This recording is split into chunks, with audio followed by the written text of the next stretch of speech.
এক, রাসূল সাল্লাল্লাহু আলাইহি সাল্লাম বলেন, যে জামাতের সঙ্গে এশার নামাজ আদায় করল সে যেন অর্ধেক রাত পর্যন্ত নফল নামাজ আদায় করল, আর যে ফজরের নামাজ জামাতের সঙ্গে আদায় করল সে যেন সারা রাত জেগে নামাজ আদায় করল।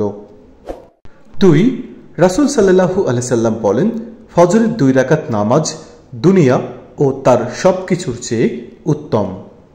3, রাসূল সাল্লাল্লাহু আলাইহি সাল্লাম বলেন, যে ফজরের নামাজ আদায় করল সে মহান আল্লাহর রক্ষণাবেক্ষণের অন্তর্ভুক্ত হল।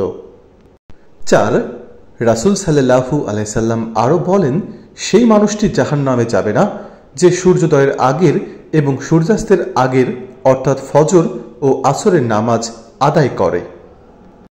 5, রাসূল সাল্লাল্লাহু আলাইহি সাল্লাম বলেন, মুনাফিকদের জন্য ফজর ও এশার চেয়ে বেশি ভারী কোনো নামাজ নেই। এই 2 নামাজের ফজিলত যদি তারা জানত তাহলে হামাগুড়ি দিয়ে হলেও তারা উপস্থিত হতো।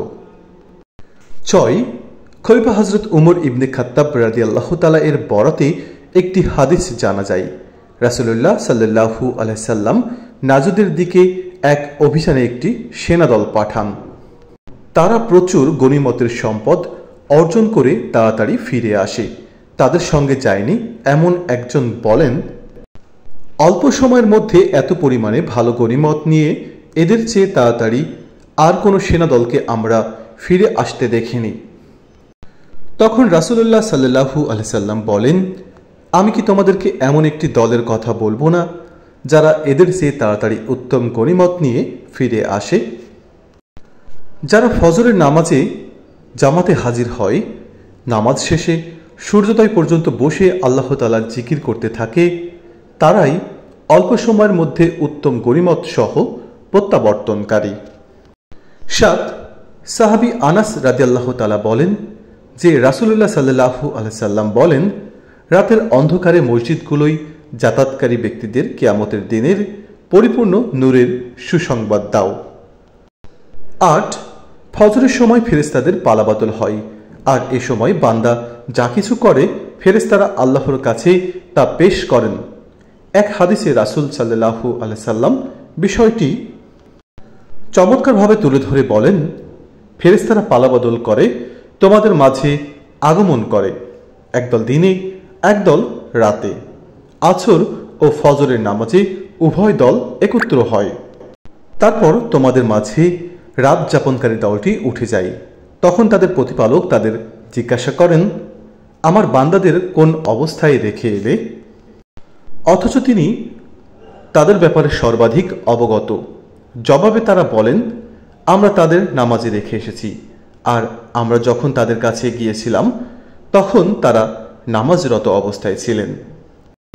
9, জাবির বিন আব্দুল্লাহ রাদিয়াল্লাহু তাআলা বর্ণনা করেন, একবার আমরা নবী করিম সাল্লাল্লাহু আলাইহি সাল্লামের কাছে উপস্থিত ছিলাম।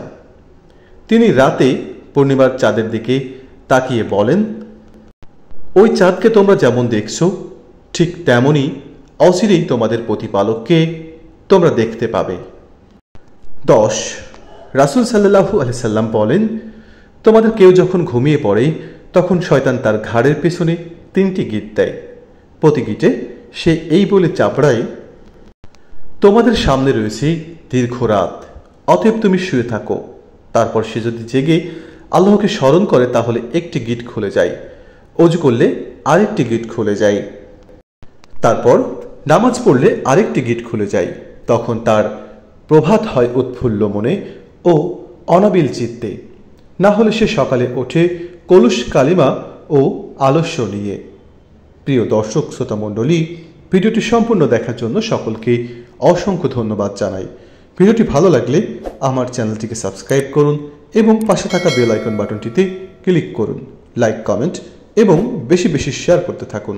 প্রিয় দর্শক, সবাই ভালো থাকবেন, সুস্থ থাকবেন। আল্লাহ হাফেজ।